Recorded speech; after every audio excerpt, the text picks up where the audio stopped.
Moi, j'ai deux passions. Le cinéma, mais surtout le gastrocnémien médial. C'est mon muscle préféré du mollet. Il travaille en duo avec le tendon d'Achille avec un seul but, faire avancer le pied. Alors leur méthode est un peu brutale, mais d'une efficacité redoutable. La catapulte. Regardez. 1. Mon pied est posé au sol. 2. Le gastrocnémien charge la catapulte. Le muscle se raccourcit d'1 millimètre, il étire le tendon d'Achille de 10, et, attention, 3, le muscle se relâche. Paf! Le tendon se raccourcit à toute vitesse, la catapulte part, le pied avance. Tout ça en moins d'une demi-seconde. Redoutable, je vous avais prévenu. Mais ça, c'est quand tout va bien. Et parfois, tout va mal. Et c'est le cas après un accident vasculaire cérébral, un AVC.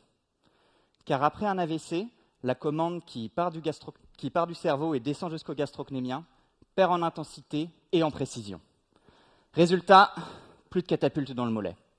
La marche est alors un combat. Elle devient lente, difficile, fatigante, et le risque de chute explose. Et c'est là que ma seconde passion intervient. J'ai transformé mon laboratoire en studio hollywoodien. Imaginez le décor. Un plateau de 200 mètres carrés, cerné par 20 caméras infrarouges. Au centre, le casting.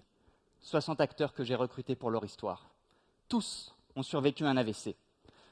Leur rôle, c'est de marcher, mais à moitié nus, et la peau constellée de petites billes réfléchissantes et une sonde d'échographie fixée au mollet.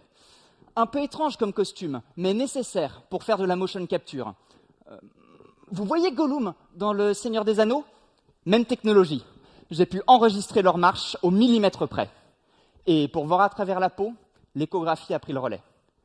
Je lance la scène, et là, magie du cinéma.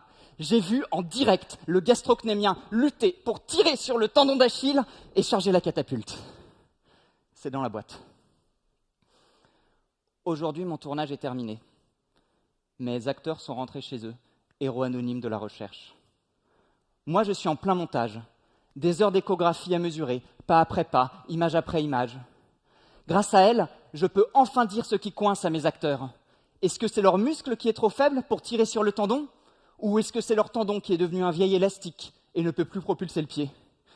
Une fois terminé, mon film révélera les coulisses du mollet après un AVC. Pourquoi est-ce que le pied avance si difficilement ? Et surtout, comment on peut le corriger ? Et grâce à ça, j'espère bien réécrire le scénario de la marche de mes acteurs et leur offrir enfin une happy end, sortie en salle prévue en 2027.